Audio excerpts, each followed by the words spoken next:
Good morning students. Well, Miss akan memperkenalkan diri terlebih dahulu. Jadi, nama Miss Hanun Nadia, bisa dipanggil Miss Hanun. Miss sendiri adalah guru PPL dari Universitas PGRI Palembang yang akan membantu Memnur dalam mengajar di kelas kalian. Jadi, hari ini kita akan belajar tentang recount text. Mungkin salah satu atau banyak dari kalian sering membaca buku novel, sering membaca cerita ataupun berita dan lain-lain. Jadi, recount text sendiri merupakan jenis teks yang berfungsi untuk menceritakan kembali kejadian atau pengalaman di masa lalu. Jadi, dari definition atau definisi dari recount text tersebut, kita bisa mengambil kata kunci yaitu menceritakan kembali, retelling stories in the past events. Jadi menceritakan kembali kejadian yang terjadi di masa lampau. Lalu kita mempunyai purpose of the recount text. Tujuan dari recount text yaitu memberikan informasi, penulis memberikan informasi kepada pembaca, lalu juga bisa juga menghibur.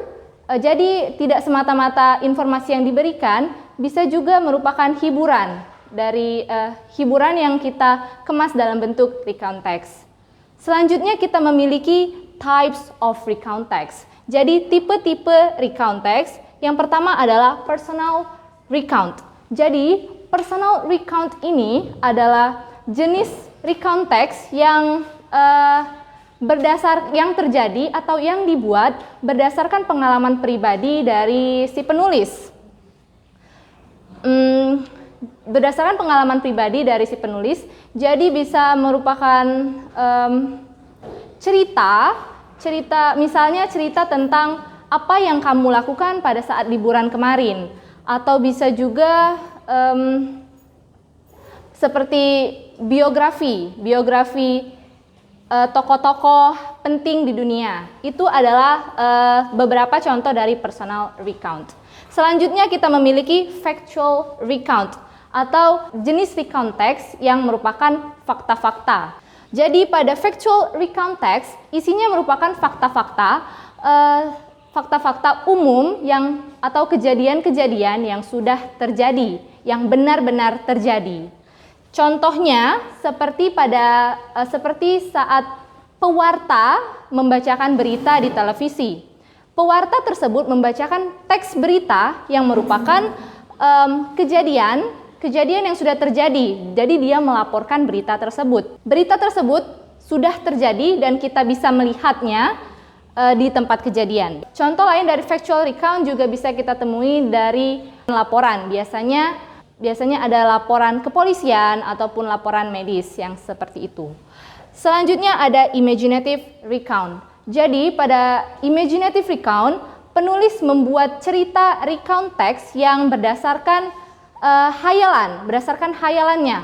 Namun, tidak semata-mata semua yang ia tuliskan dalam recount text tersebut adalah hayalan, bisa juga mengambil lokasi atau mengambil tempat yang memang benar-benar ada di dunia. Contoh dari imaginative recount bisa kita temukan pada novel. Cerita di novel tersebut bisa saja mengambil tempat di sebuah kota, misalnya di Indonesia. Misalnya cerita tentang Jakarta, seperti kita tahu, Jakarta merupakan sebuah kota di Indonesia. Itu merupakan fakta. Namun, pada imaginative recount, cerita recount text-nya, tokohnya, orangnya, dan jalan ceritanya merupakan sebuah hayalan yang dibuat oleh penulis. Jadi itu salah satu contoh dari imaginative recount. Oke, dan selanjutnya kita memiliki generic structure atau struktur umum dari recount text. Jadi bagaimana urutan kalian supaya bisa membuat cerita teks recount text. Yang pertama ada orientation atau perkenalan. Jadi pengenalan informasi mengenai siapa, di mana, dan kapan peristiwa terjadi di masa lalu. Penulis dalam menulis orientation di recount text ini, penulis memberikan informasi mengenai siapa, di mana, dan kapan. Informasi tersebut kita butuhkan sebagai pembaca untuk memahami lebih lanjut tentang paragraf-paragraf selanjutnya yang ada pada text recount text. Dan selanjutnya setelah kita membuat orientation, kita akan melanjutkan dengan pembuatan events. Events atau saat kejadian. Itu adalah inti dari ceritanya, cerita. Yaitu penyampaian tentang bagaimana peristiwa atau kejadian terjadi di masa lalu. Kata kuncinya adalah bagaimana. Jadi kita akan menjelaskan tentang sebuah cerita yang terjadi di masa lalu secara detail di events tersebut. Penulis juga diharapkan untuk menyampaikan kejadian sesuai dengan urutan. Jadi chronological order. Setelah penulis membuat cerita, jika penulis membuat cerita dengan sesuai dengan urutan kejadian, pembaca akan dengan mudah membayangkan cerita tersebut dan akan mudah memahami cerita tersebut. Selanjutnya kita memiliki reorientation. Setelah membuat event, kita membuat reorientation, yaitu tahapan pengulangan sekaligus merangkum semua peristiwa atau kejadian yang diceritakan. Penulis juga bisa menuliskan komentar atau kesan personal terhadap kejadian yang terjadi. Pada tahap reorientation ini, penulis hanya merangkum keseluruhan cerita atau juga bisa hanya menambahkan komentar atau kesan terhadap kejadian di masa lalu yang ia alami tersebut. Contohnya bisa dengan cara menambahkan, saya sangat senang dengan kejadian yang terjadi tersebut, seperti itu. Kejadian tersebut merupakan hal yang sangat menyenangkan atau mengecewakan atau yang seperti itu. Jadi penulis memberikan komentar atau kesan diri dia pribadi agar disampaikan kepada pembaca. Selanjutnya kita memiliki language features, yaitu fitur-fitur bahasa yang digunakan yang umumnya sering kita temui bila kita membaca ataupun membuat recount text. Yang pertama, di recount text itu pasti menggunakan kalimat past tense. Kenapa pasti? Karena recount text sendiri adalah sebuah teks yang menceritakan kejadian di masa lalu. Jadi kita harus menggunakan tenses masa lampau, yaitu past tense. Kemudian yang nomor 2, menggunakan action verbs. Action verbs sendiri adalah kata kerja. Kata kerja yang seperti saat ini saya sedang berbicara. Itu merupakan kata kerja, berbicara, talk, seperti itu. Spent, went, took. Kenapa ini dalam kata kerja verb 2? Yaitu karena kita menggunakan tenses lampau, tenses past. Jadi kita mengubah kata dasar, yaitu misalnya talk, saya sekarang sedang berbicara misalnya. Talk itu adalah kata dasar, kita rubah menjadi talked. Mungkin seperti ini ya, supaya kalian mengerti. Ini adalah kata dasar, verb 1. Kalau misalnya kita membuat recount text, kita harus mengubah talk ini menjadi